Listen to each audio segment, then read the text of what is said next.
Tapi yang dimaksud existential life, yang berhubungan dengan hakikatnya diri kita, cara hidup kita, cara kita menjalani keseharian kita, cara pandang kita terhadap dunia.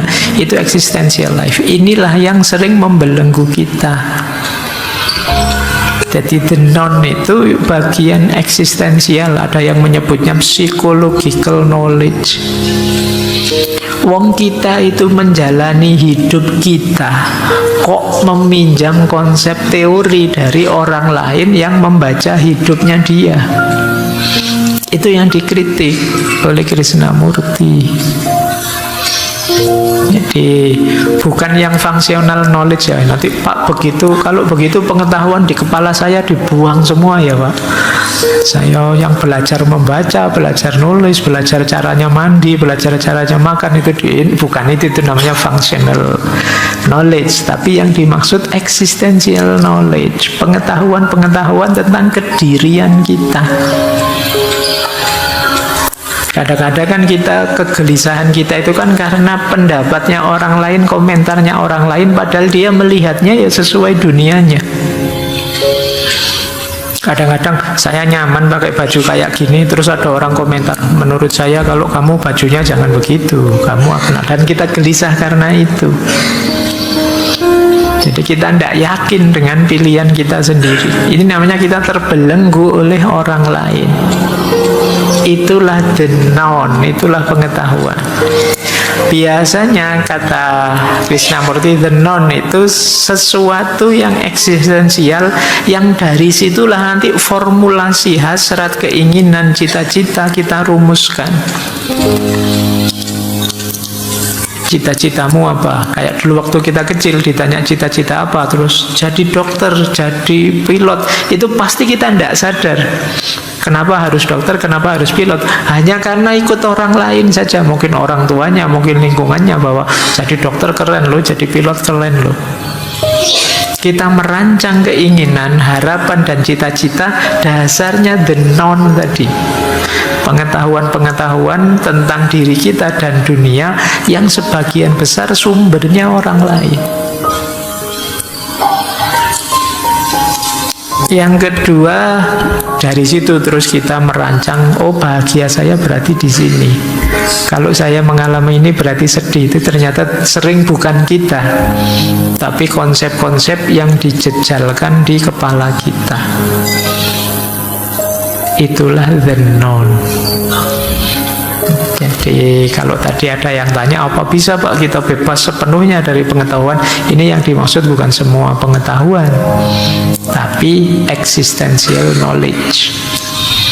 Kita hidup di dunia kita, tapi dibelenggu oleh konsep-konsep orang lain yang punya dunia sendiri. Disinilah pentingnya pembebasan pertama-tama, kata Krishnamurti, ya pembebasan di level ini. Kalau mental kita sudah mental terjajah, existential knowledge-nya hanya mengandalkan orang lain, yang lain dari luar, ya kita tidak akan bisa mandiri. Ini yang sering kita sebut mentalnya memang mental layak jajah. Kalau mental layak jajah, ya tidak usah kaget kalau kita sampai hari ini dijajah.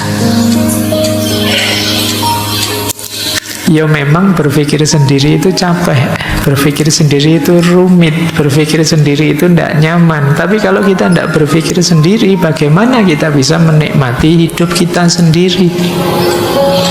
Bagaimana kita bisa hidup dengan standarnya orang lain? Gimana kita bisa hidup disetir oleh kemauan, keinginannya orang lain dengan mengabaikan kemauan dan keinginan kita sendiri? Itu harusnya siksaan yang luar biasa. Yang menyiksa siapa? Kita sendiri. Kita mengizinkan perspektif, gagasan, cara pandang orang lain masuk dan mengendalikan kita.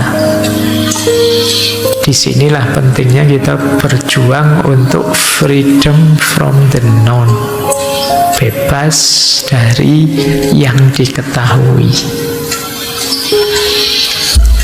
Lanjut.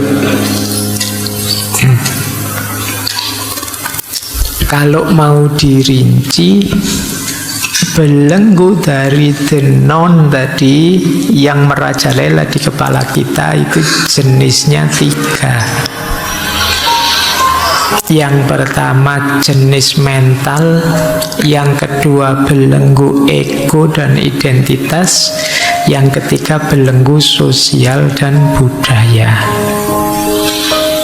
Kalau belenggu mental itu berarti pikiran, keinginan, emosi yang mengendalikan kita. Biasanya mungkin dalam bentuk dogma-dogma, ideologi, cara berpikir yang ditanamkan sejak kecil dalam diri kita.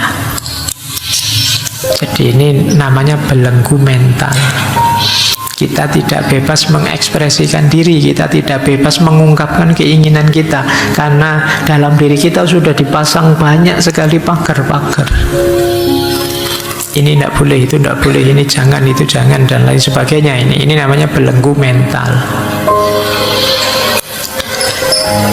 Jadi ini yang paling berat. Yang kedua, belenggu ego atau identitas. Belenggu ego itu dari diri kita. Kita mendefinisikan diri kita, ya awalnya dipengaruhi dari luar. Mendefinisikan identitas kita, dan kita mewajibkan diri harus seperti itu terus. Ini seperti fixed mindset minggu lalu. Jadi, wah, teman-teman kok menyebut saya Gus ya, berarti saya ini dipandang ahli agama. Terus kamu, wah, gayamu kayak orang pinter agama beneran. Terus apa-apa. Ini kerjaannya ego. Begitu dipuji, kamu kok pinter ya sekarang itu. Muncul sekarang ego, identifikasimu terhadap diri, berarti saya itu termasuk bagian orang pinter. Gayamu besok kayak intelektual sudah, kalau ngomong sudah ndaki-ndaki dan lain sebagainya. Itu belenggu ego.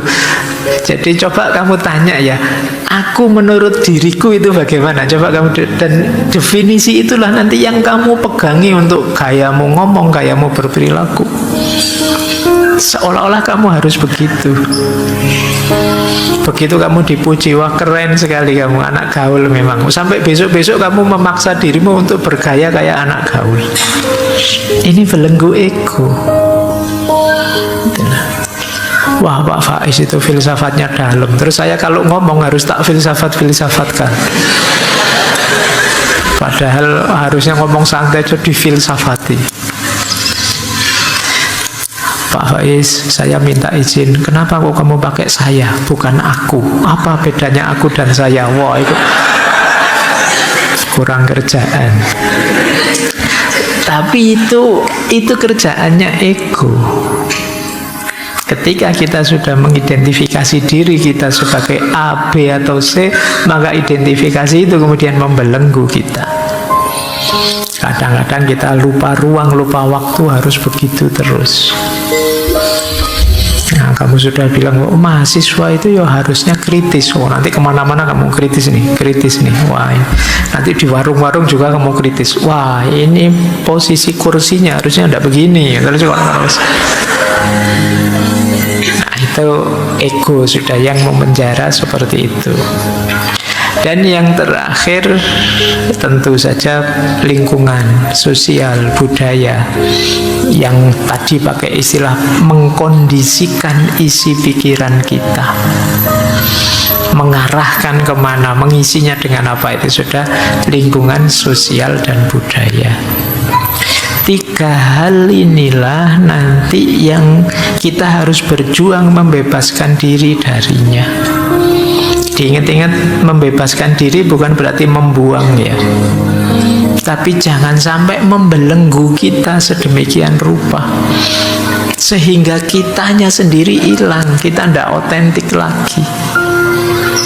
Boleh saja kok setelah kalian renungi, oh memang benar Pak, masyarakat saya yang dilakukan ini. Tapi kan sekarang kamu keputusanmu sendiri, hasil renunganmu sendiri setelah kamu refleksi sendiri.